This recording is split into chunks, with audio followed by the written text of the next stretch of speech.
Opisyal na binuksan ngayong araw ng Miyerkules, July 16, taong kasalukuyan sa SM Center Dagupan ng proyektong Art for Everyone, kung saan isang art exhibit at market na layuning maitaguyod ang sining sa lokal na komunidad at hikayatin ang mas nakababatang henerasyon na pahalagahan ng larangang ito.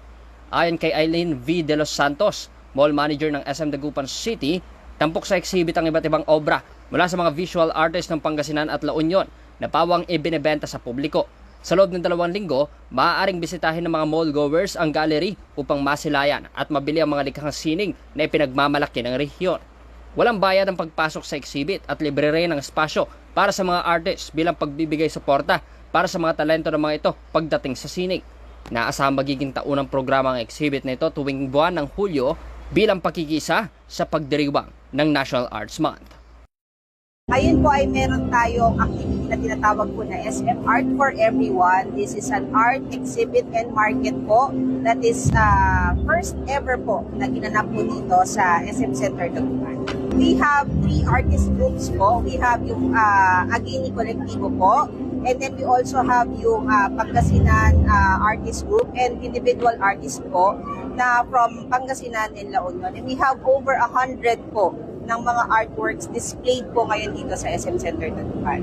Una po, na-motivate po at na-inspire po yung ating mga locals po, especially the young generation po, para po maging into arts din po. Nagiging appreciative din po sila dun sa artworks na ginagawa ng iba po nating mga kababayan.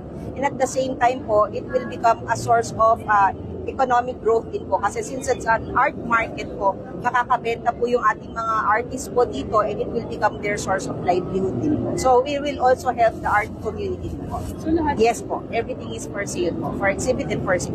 Paano Yes po. Meron po tayong mga naka-standby po na mga artist po na nandito po sa area po natin kung saan po pwede po nilang kausapin para po dun sa mga prices po at reservation po ng mga artworks po natin. Yung iba po kasi minsan excited nang makuha. So on the day po pwede naman po nila makuha. Depende po sa arrangement nila with the artist po. Actually po ma'am, yung iba po ngayon naka-display and then meron pa po naka-reserve tayo. So since 2 weeks run naman po ito, meron po silang schedule per week po kung ano po yung lalabas po ng mga artworks po. Yes po, wala po itong rental sa kanila. It's given out for free po in support of the art communities po. I think it's inclined din sa Art Month I think. Yun. So, nothing in particular naman with SM na in celebration, but it's also part of the 40th po na anniversary po natin. So, I think this is the first time and I think this will be a regular event na sa mga succeeding years po to come. Since we have established naman natin po yung ganitong kinds of activities po, not just only in SM Center Dagupan, but also in other malls nationwide. We are inviting all the Dagupeños and Pangasinenses and even to the Ilocanos from La Union po. As far as La Union po, we are inviting you to come and see po yung ating Art for Everyone art exhibit and market located here at the second level of SM Center Dagupan, starting now, July 16 until July 29, 2025. So we're inviting you all po pagbukas po ng mall. Welcome na welcome po kayo. This is free of entrance. Wala po kayong babayaran. So everyone is welcome. Lahat po kayo, interesado man kayo sa art o hindi, I think you will be inspired with all these artworks po. So, we're hoping to see you here in SM Center Dagupan po. Actually, apart from Art for Everyone, we're also supporting po yung mga local na mga exhibits po from the schools din po and then from the Dagupan na mga artists po natin na individuals po. As long as po magpa-schedule po sila sa amin dito and the location is free, we will be granting them naman po space po. Samantala, kabilang sa mga aktibong lumahok sa exhibit, si Gino Chuseco, group leader ng Pangasinan Art Community. Ayon sa kanya, nang mabalitaan na lang magkakaroon ng art exhibit sa lungsod ng Dagupan, agad nilang sineryoso ang paghahanda kung saan halos 1 buwan ang kanilang preparasyon. Para kay Chuseco, mahalagang plataporma ang ganitong aktibidad upang mailabas ng mga artists ang kanilang damdamin at saloobin sa pamamagitan ng sining. Dagdag niya, mahigit 30 artists mula sa iba't ibang bahagi ng Pangasinan ang sumali sa exhibit, dala ang kanilang obra na layuning magbigay inspirasyon at mensahe sa publiko. Pinlano na yung SM to together with the artists of Pangasinan and La Union, mga 1 month preparation to. And yung exhibit is till the end of July. So 2 weeks tong exhibition. Oo, para sa mga local at regional artists talaga to, yes. Napaka-importante dahil sabi nga nung Vice Mayor na bisita natin kanina, ang art yung kaluluwa ng bayan, di ba? Pangasinan, more than 30 at least. And meron pa isa pang grupo, tawag sa kanila Agini Kolektibo, more than 12 din sila. So marami. Meron kami sariling boses. Hindi namin kailangan i-guide sa meron kami sariling diskarte sa art yan. Kaya nga yung title nito, Art for All, di ba? Para sa lahat to, para ma-inspire namin lahat ng tao sa art.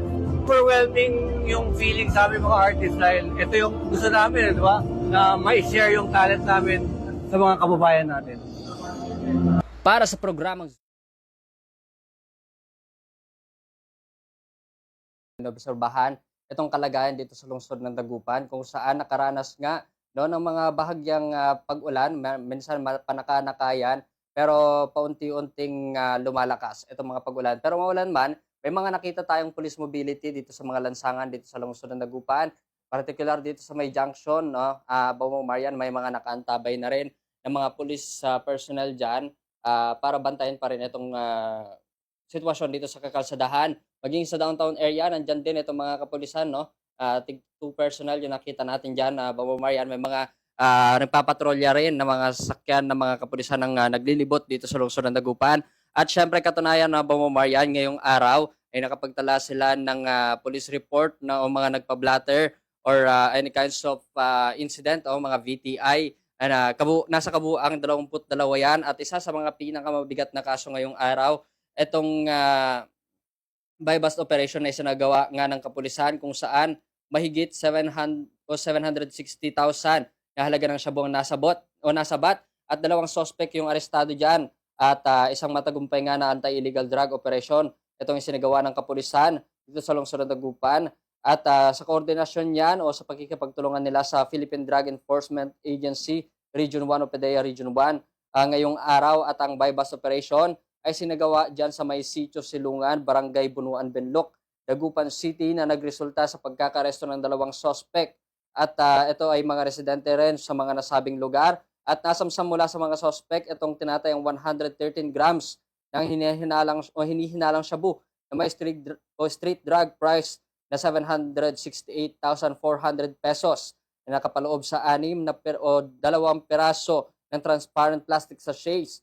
At kasong paglabag sa Section 5, Article 2 ng Republic Act 9165 o ang tinatawag na Comprehensive Dangerous Drugs Act of 2002 ang kakaharapin ng mga nahuling suspect na kasalukuyan ay nasa kustodiya na ng pulisya. Ito yung matagumpay nga na operasyon ng PNP Dagupan, katuwang itong PDEA Region 1 na Bambo Marian, isa yan sa mga report ng kapulisan na mabibigat o mga talagang binantayan noong pa man ng kapulisan itong isinagawang buy bust operation ngayong araw. At isa sa mga suspect dito, Bambo Marian, ay menor de edad pa. Kaya hindi pa natin nakakausap itong ilan personnel ng PNP. No? At patuloy nating kinukuhanan ng pahayag ang kabuuang detalye, no? Particular dito sa nasabing insidente. At syempre, Bambo Marian, wala pa tayo nakakausap sa mga oras na ito. Alamin natin yan dahil ngayon nagkasalukuyang nagpapatrolya at nasa checkpoint yung ibang personnel ng PNP. Diyan muna ang update mula rito sa lungsod ng Dagupan. Ito si Bombo Justin Ramos, nag-uulat. This is Bombo Radio Philippines, the #1 and most trusted source of news and information, Basta Radio. Bombo!